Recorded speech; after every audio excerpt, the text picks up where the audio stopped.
करनाल हरियाणा। उत्तराखंड के कैबिनेट मंत्री सतपाल महाराज ने कहा, मेरा मानना है कि शांति की शक्ति को समझना बहुत महत्वपूर्ण है, बिल्कुल आवश्यक है और हमें शांति को एक अवसर देना चाहिए। आज दुनिया भर में युद्ध हो रहा है और लोगों को इस बारे में जागरूक होना चाहिए कि हम एक विश्व युद्ध के माहौल के कितने करीब हैं। इस संदर्भ में हमें अपने राष्ट्र की एकता और सद्भाव बनाए रखना चाहिए। यहाँ विज्ञान और आध्यात्मिकता दोनों के बराबर में चर्चा हुई है और एकता के महत्व को स्पष्ट किया गया है, जो अत्यंत आवश्यक है। ये मैं समझता हूँ कि बहुत इम्पोर्टेंट है, बहुत आवश्यक है कि हम शांति की शक्ति को समझें और शांति को एक मौका दें। Give piece a chance. आज दुनिया में लड़ाइयाँ हो रही हैं तो जनता ये अवेयर होनी चाहिए, जनता को ये मालूम होना चाहिए कि कितना वर्ल्ड वॉर का एक वातावरण बना हुआ है और जिसमें हमें अपने देश की एकता सद्भावना को कायम रखना है। और यहाँ पर सभी साइंस और अध्यात्म को लेकर के बात समझाई गई, एकता के बारे में समझाया गया, तो ये बहुत आवश्यक है। मैं उत्तराखंड से आता हूँ और हम ये चाहते हैं कि भविष्य के अंदर उत्तराखंड को भी हम यहाँ के आपके जो यहाँ का टूरिज़्म है उससे जोड़ें। खासकर यहाँ पर जो कुरुक्षेत्र है, करनाल के अंदर जो कर्ण की भूमि रही, तो इसको भी हम जोड़ना चाहते हैं। हम अपना सर्किट, महाभारत सर्किट बड़ा विस्तृत कर रहे हैं और महाभारत की जो लड़ाई हुई निश्चित रूप में कुरुक्षेत्र में हुई, तो उसको भी जोड़ते हुए हम चाहते हैं कि पूरा सर्किट बने। 2 सर्किट्स हमारे देश के बड़े प्रधान सर्किट्स हैं, एक महाभारत सर्किट, एक रामायण सर्किट। हम लोग उसको देवभूमि कहते हैं और निश्चित रूप में उत्तराखंड से स्वर्गारोहण भी होता है। हमारी 4 धाम यात्रा चल रही है और अब समाप्त होने जा रही है। 3 तारीख को जो है केदारनाथ के पट भी बंद हो जाएंगे।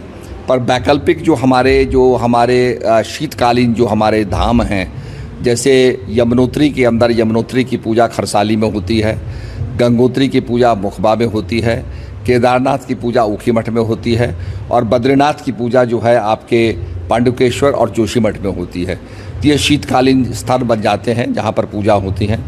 हम निश्चित रूप में पर्यटकों से आग्रह करेंगे कि शीतकाल में जाके वहाँ पूजा कर सकते हैं। हम होम स्टे को बहुत बढ़ावा दे रहे हैं, जिससे कि आप गांव में जाकर के वहाँ का लोकल भोजन खाएं, जो हमारी पहाड़ी भोजन है उसको खाएं, उसका स्वाद चखें।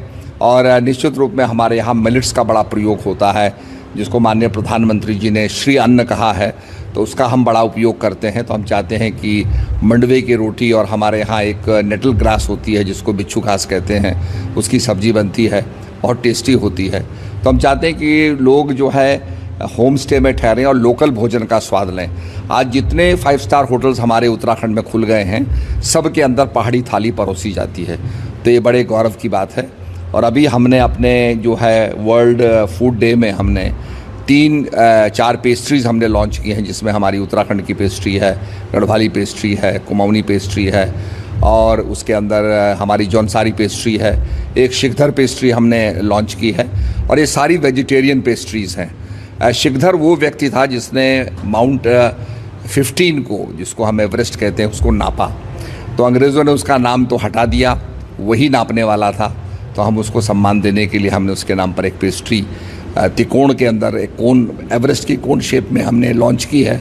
तो हम चाहते हैं लोग उसका भी स्वाद लें। नहीं, अब आपका प्रयास मैं जब रेल राज्य मंत्री था तो मेरा ड्रीम प्रोजेक्ट था ऋषिकेश से कर्णप्रयाग का, वो मेटेरियलाइज हो रहा है और हम समझते हैं कि 2027 तक यात्रा शुरू हो जाएगी, तो लोग ट्रेन के जरिए वहाँ जा पाएंगे, तो ये बड़ा सुखद अनुभव होगा। और एक हमारा प्रयास है कि देहरादून से पोंटा साहब होते हुए, कालम्ब होते हुए आपके चंडीगढ़ को ज्वाइन करना, तो उससे हिमाचल प्रदेश को भी एक रेलवे हेड मिल जाता है और मैं समझता हूँ पोंटा साहब जो यात्री जाना चाहता है बड़ी मात्रा में जा पाएगा। मैं यही कह रहा हूँ कि शांति की शक्ति को समझें, अध्यात्म की शक्ति को समझें।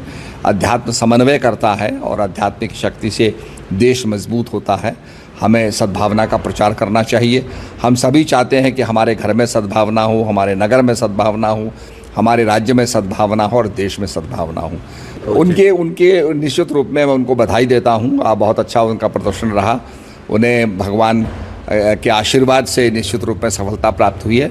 मैं उनसे ये कहूँगा कि बहुत कुछ दबा हुआ है धरती के अंदर, तो आर्कियोलॉजिकली वो उसको एक्सकवेट करवाएं, क्योंकि आपने देखा होगा सोनौली है, राखीगढ़ है, मोहनजोदड़ो है, मोहनजोदड़ो तो हमारे भारत में नहीं है, पर राखीगढ़ की साइट, सनौली की साइट भारत में दबी हुई है और सनौली के अंदर एक चैरियट निकला है।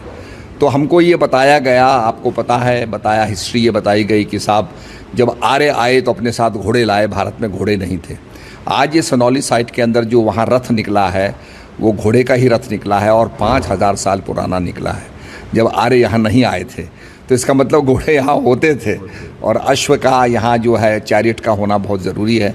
तो मैं समझता हूँ कि बहुत कुछ दबा हुआ है साइंटिफिकली, आज हमारे पास मशीनें आ गई हैं, तो उसका जो है निश्चित एक्सकेवेशन होना चाहिए आर्कोलॉजी का, ताकि हम समझें हम कितने प्राचीन और पुरातन हैं।